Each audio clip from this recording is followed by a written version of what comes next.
Good morning, students. Welcome to today's class on computer organization and architecture. In this unit, we will see registers, transfer, and micro operation. In previous lecture, we have seen basic introduction of register transfer language. Today, we will start with register transfer. We will see how data is moved from one register to another. If I want to move data which is stored in register R1 to register R2, syntax would be R2 arrow pointing towards R1, R2, after that R1. Okay. This denotes a transfer of content of register R1 into register R2. ठीक है, जब मेरे को data एक register से दूसरे register transfer करना होता है तो जो मेरा डेस्टिनेशन रजिस्टर होता है उसको मैं पहले लिखता हूँ और सोर्स रजिस्टर को बाद में लिखता हूँ और एरो को मैं पॉइंट करता हूँ सोर्स से डेस्टिनेशन की तरफ। ठीक है, एक दूसरा एग्जांपल लेंगे। अगर मेरे को डेटा रजिस्टर ए में से रजिस्टर बी में मूव करवाना है तो का सिंटैक्स होगा बी एरो ए। ठीक है, और एरो का हेड होगा डेस्टिनेशन रजिस्टर की तरफ।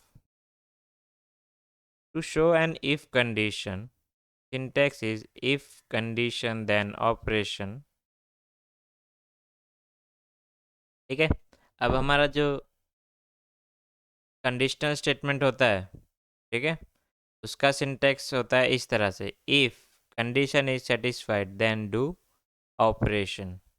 ठीक है, बहुत टाइम पे ऐसी सिचुएशन क्रिएट होती है जहाँ पे कंडीशन के आउटकम के हिसाब से मेरे को अलग अलग ऑपरेशन परफॉर्म करना होता है। अगर कंडीशन फुलफ़िल होती है तो एक सेट ऑफ ऑपरेशन करता हूँ, अगर फुलफ़िल नहीं हो रही होती है हम दूसरा ऑपरेशन करते हैं या ऑपरेशन एग्जीक्यूट ही नहीं करते। तो उसका रजिस्टर ट्रांसफ़र लैंग्वेज में सिंटैक्स होता है, एक एग्जांपल के तौर पे देखेंगे। If p is equals to 1 then R1 to R2। ठीक है, मेरे को यहाँ कंडीशन दी है कि अगर p की वैल्यू 1 होगी उस टाइम पे जो रजिस्टर R1 में डेटा स्टोर्ड है उसको मूव कर दो R2 में। तो उसको मैं डिनोट करूँगा with p colon R2 arrow R1। ठीक है, तो ये नोटेशन क्या डिनोट करेगी कि अगर p वाली कंडीशन सेटिस्फाई हो रही है, p1 है, तब R1 रजिस्टर में से डेटा ट्रांसफ़र करके R2 में भेज दो। We use comma to separate two or more operations executed at same time। ठीक है, मेरे को एक ही टाइम पे मल्टीपल ऑपरेशन एग्जीक्यूट करवाना हो तब मैं सारे ऑपरेशन को कॉमा से सेपरेट करूँगा। ठीक है, इसको एक एग्जांपल के थ्रू समझेंगे। अब मेरे को एक केस में डेटा को मूव करवाना है R1 रजिस्टर से R2 में और जो R2 का डेटा है उसको ए रजिस्टर में शिफ्ट करवाना है और ये दोनों ऑपरेशन साइमल्टेनियसली करवाना है। तो इसको मैं लिखूँगा as R2 arrow R1 comma A arrow R2। तो ये बताएगा क्या, सबसे पहले लोड करो R1 का डेटा को ट्रांसफ़र करो R2 में, फिर R2 का डेटा ए में ट्रांसफ़र करो।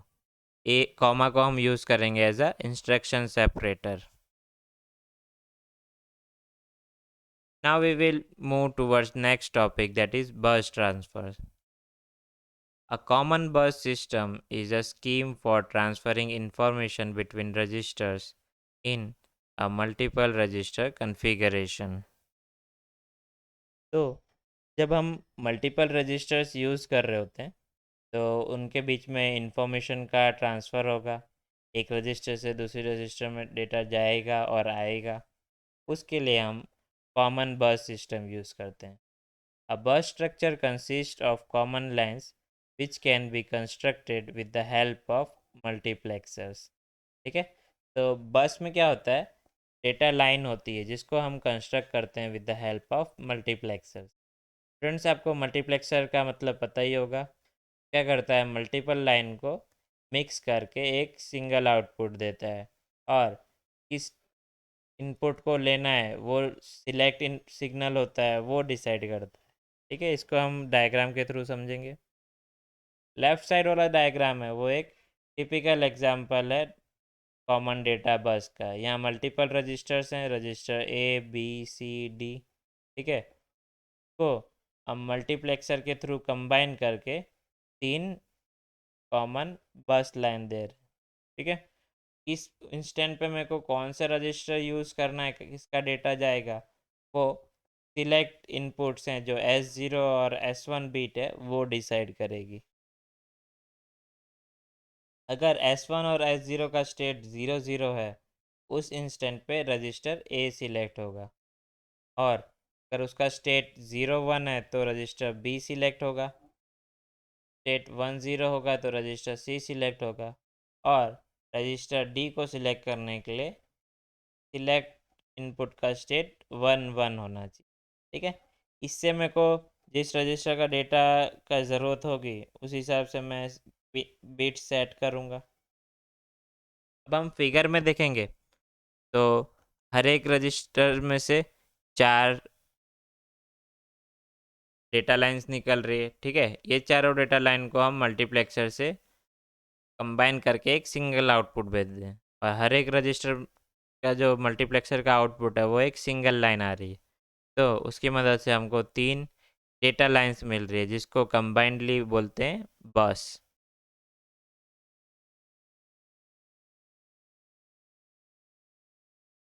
A common bus system can also be constructed with 3 state gates. A 3-state gate is a digital circuit that exhibits 3 states. ठीक है, मल्टीप्लेक्सर से तो हम बना ही सकते हैं, और साथ ही साथ हम एक 3 स्टेट गेट की मदद से भी कॉमन बस सिस्टम बना सकते हैं।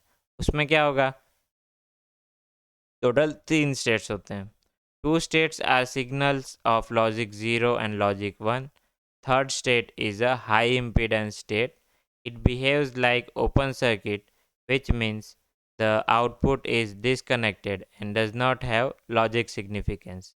ठीक है, 2 स्टेट तो हमको पता है, एक लॉजिक 0 होगा जिसको लो स्टेट भी बोलते हैं, और दूसरा होता है लॉजिक 1 जिसको हाई स्टेट बोलते हैं, और तीसरा हाई इम्पीडेंस स्टेट होता है। इम्पीडेंस का मतलब क्या होता है स्टूडेंट्स, जो टोटल रेजिस्टेंस अपनी सर्किट ऑफर कर रही होती है फ्लो ऑफ इलेक्ट्रिक करंट को, उसको हम इम्पीडेंस बोलते हैं। तो हाई इम्पीडेंस का मतलब क्या, करंट को फ्लो होना में बहुत दिक्कत होगी, तो उस सिचुएशन में circuit as a open circuit behave करेगी। तो उसका भले ही फिजिकली तो सर्किट के अंदर होगा, मगर कोई डेटा ट्रांसफ़र नहीं हो पाएगी, और उसका लॉजिक सर्किट में उसका कोई सिग्निफिकेंस नहीं होगा। उसको ओमिट भी कर देंगे तो कुछ फ़र्क नहीं पड़ेगा।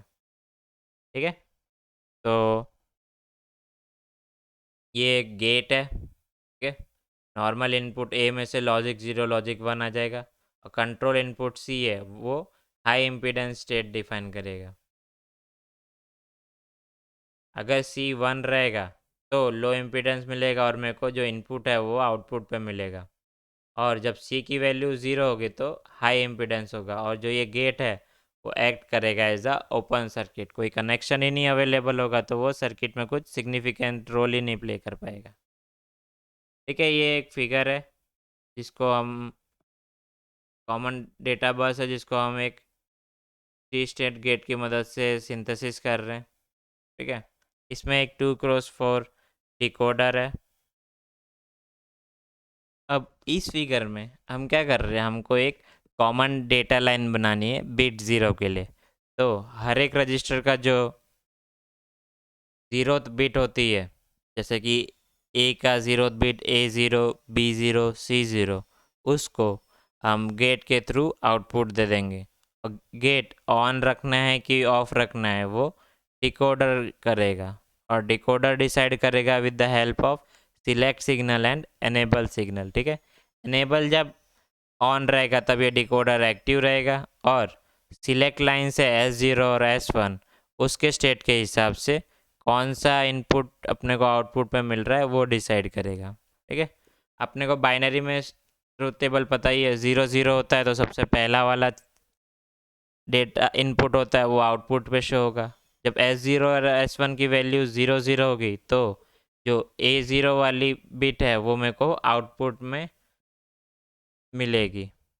फिर जब 0 1 होगी तो जो सेकेंड एलिमेंट होता है जो कि इस केस में B0 है वो हमको आउटपुट में शो होगा। फिर 1 1 होगा तब D0 वाली बिट आउटपुट में शो होगी। ठीक है।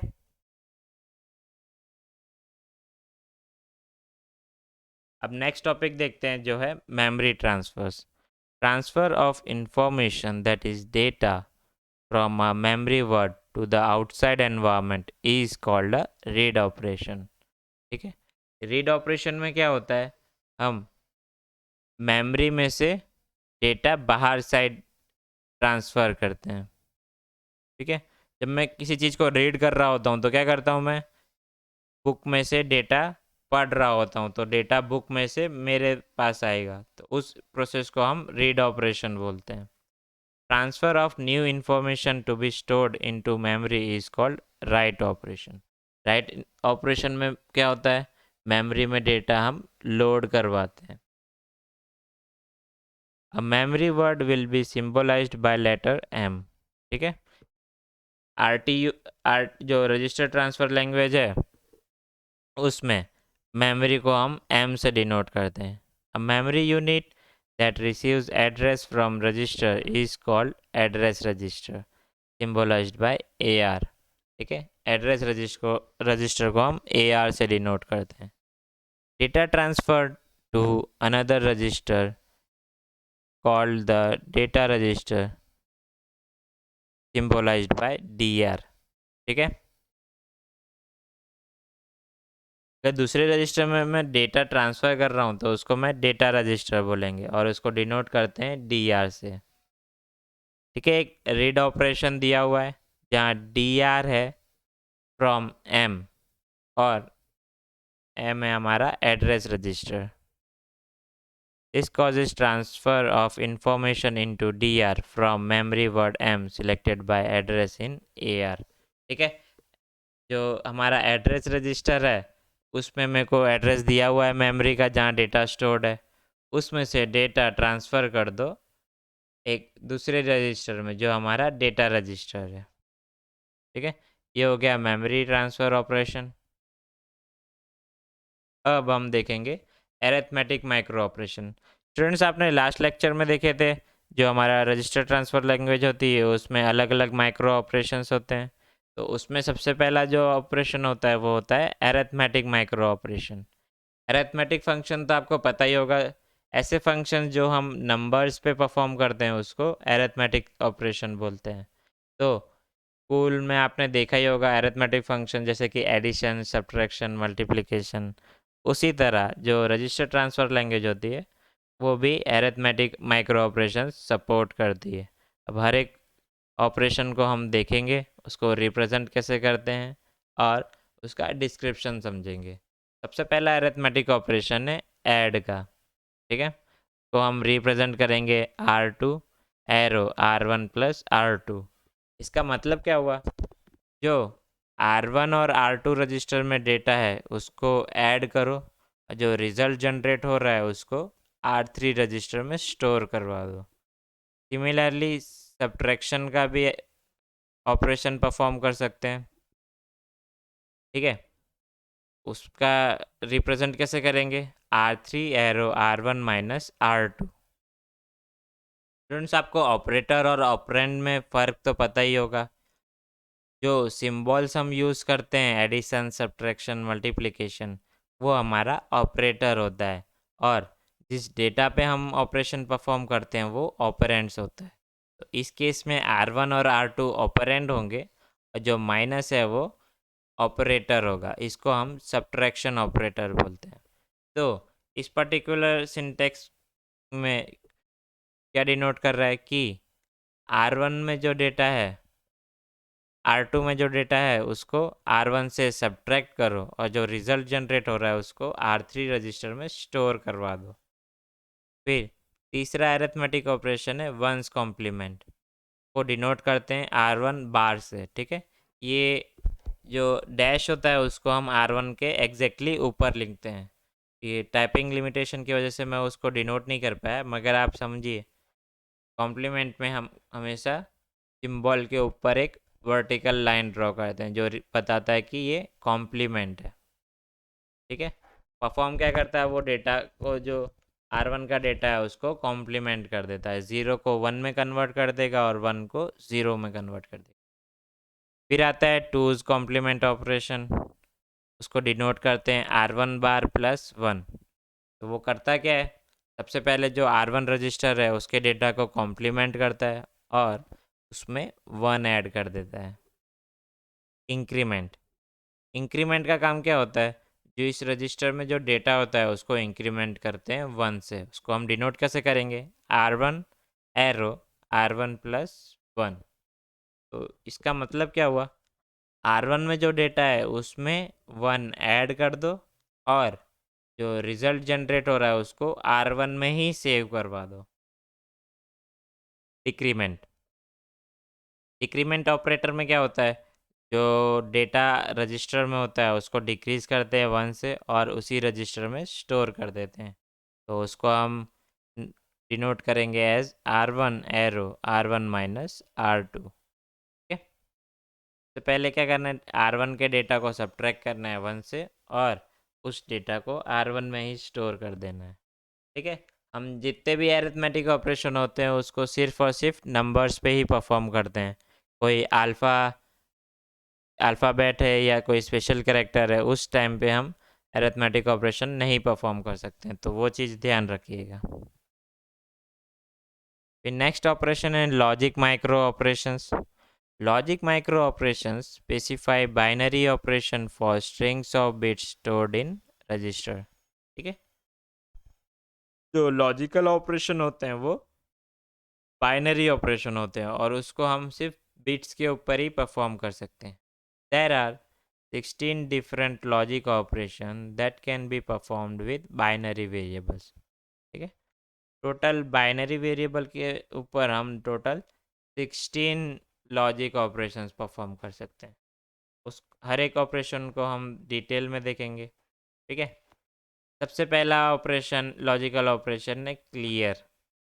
क्लियर क्या करता है, जो रजिस्टर में डेटा होता है उसको पूरा डिलीट कर देगा और उसके अंदर वैल्यू सिर्फ 0 बचेगी। माइक्रो ऑपरेशन को डिनोट कैसे करेंगे, एफ एरो 0 बता रहा है कि 0 को एफ के अंदर लोड कर दो और बूलियन फंक्शन क्या हो जाएगा, F of 0 is equals to 0। ठीक है, बूलियन फंक्शन आपको बताता है वो मैथमेटिकल जो इक्वेशन होता है उसको रिप्रेजेंट करता है। और माइक्रो ऑपरेशन जो इंस्ट्रक्शन हम देंगे रजिस्टर ट्रांसफ़र लैंग्वेज में वो रिप्रेजेंट करता है और एंड में नाम है। तो ये टेबल है, इसमें टोटल 16 ऑपरेशंस दिए हुए हैं। पहला तो हमने क्लियर ऑपरेशन देखा, अब दूसरा है एंड ऑपरेशन। एंड ऑपरेशन तो स्टूडेंट्स आपको पता ही होगा, अगर मेरे इनपुट पे दोनों बिट्स हाई या 1 होगी तब आउटपुट पे 1 मिलेगा, नहीं तो 0 मिलेगा। ठीक है, इसको डिनोट हम करते हैं F arrow A intersection B. तो एंड का सिंबल क्या होता है, इंटरसेक्शन का। इसका बुलियन फंक्शन क्या हो जाएगा, F1 is equals to X Y. ठीक है, एंड फंक्शन होता है जो मल्टीप्लिकेशन की तरह होता है, 1 इंटू वन वन होगा, 0 इंटू वन 0 होगा, 0 0 0 होता है। तो ये होता है एंड फंक्शन। ठीक है, फिर उसी के बाद जो F2 वाला फंक्शन है जो x इंटू वाई बार है, वो बताता है कि हमको एंडिंग करनी है x और y के कॉम्प्लीमेंट के साथ। तो को हम डिनोट करेंगे as f arrow a intersection b bar. इसमें सीक्वेंस क्या हो रहा होगा, सबसे पहले जो b का जो डेटा है उसको कॉम्प्लीमेंट करो, फिर उसको उसकी एंडिंग करवाओ a के साथ और जो रिज़ल्ट आ रहा है उसको f के अंदर स्टोर कर दो। थर्ड ऑपरेशन है ट्रांसफ़र ए। ये तो सिंपल है, जो रजिस्टर है उसमें अपने वैल्यू दे देते हैं, का सिंटेक्स कैसा हो जाएगा, F arrow A. Fourth operation है F4 is equal to X into Y. ठीक है, ये जो अपने एपोस्ट्रॉफी ऊपर दिख रहा है वो कॉम्प्लीमेंट का ही सिंबल है। उसमें क्या कर रहे हैं, जो पहला वेरिएबल है उसका कॉम्प्लीमेंट कर रहे हैं और फिर दूसरे ऑपरेंड के साथ एंडिंग करवा दे रहे हैं और डेटा को एफ में स्टोर कर दे रहे हैं। पांचवा है ट्रांसफ़र कर रहे हैं बी रजिस्टर, तो उसको डायरेक्टली हम वैल्यू दे देंगे। फिर एक्सक्लूसिवली और फंक्शन होता है। एक्सक्लूसिवली और फंक्शन आपने जो गेट्स होता है उसमें देखा ही होगा। इसमें करता क्या है, जब मेरा दो इनपुट है सपोज, तो दोनों में से अगर कोई भी एक एक टाइम पे हाई रहेगा और दूसरा लो रहेगा तभी मेरे को आउटपुट पे वन मिलेगा, नहीं तो लो मिलेगा। अगर दोनों इनपुट ज़ीरो हैं तो आउटपुट ज़ीरो रहेगा, दोनों आउटपुट वन है तो भी आउटपुट वन रहेगा। तो इसको हम सिंबॉलिकली प्लस सर्कल के अंदर रख के डिनोट करते हैं। ठीक है, और माइक्रो ऑपरेशन का नोटेशन कैसा होगा, एफ एरो ए एक्सक्लूसिव और का सिंबल बी। ठीक है, और ये डिनोट क्या कर रहा है, जो ए रजिस्टर में डेटा है उसको एक्सक्लूसिवली और करवाओ बी के अंदर जो डेटा है उसके साथ। फिर आता है लॉजिकल ऑरिंग। ऑरिंग तो आपको पता ही होगा, अगर दोनों में से कोई भी एक बिट हाई हो तो आउटपुट हाई होना चाहिए।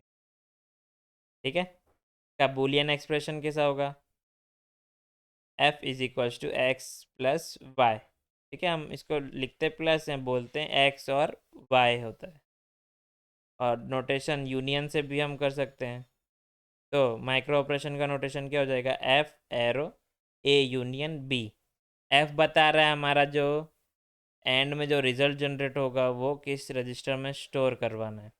ठीक है, तो ये ऑपरेशन क्या बोलेगा, ए रजिस्टर में जो डेटा है उसको और करो बी रजिस्टर में जो डेटा है उसके साथ, और एफ नाम के रजिस्टर में इसका रिज़ल्ट स्टोर कर दो। ठीक है, फिर उसके बाद आता है नॉर ऑपरेशन। नॉर क्या होता है, नॉट प्लस और को हम शॉर्ट में नॉर बोलते हैं। सबसे पहले जो डेटा होता है उसकी ऑरिंग करो और उसका कॉम्प्लीमेंट निकाल दो। तो फंक्शन में हम उसको ऐसा डिनोट करते हैं X plus Y whole bracket का कॉम्प्लीमेंट। और माइक्रो ऑपरेशन कैसा हो जाएगा, F arrow A union B और पूरे का कॉम्प्लीमेंट। ठीक है, तो इसकी लॉजिक कैसी रहती है, सपोज मेरे पास जो ए रजिस्टर है उसमें बीट वन है और बी रजिस्टर है उसमें बीट वैल्यू ज़ीरो है। तो सबसे पहले इसकी मैं ऑरिंग करूँगा, वन ज़ीरो की ऑरिंग करेंगे तो मेरे को आउटपुट वन मिलेगा।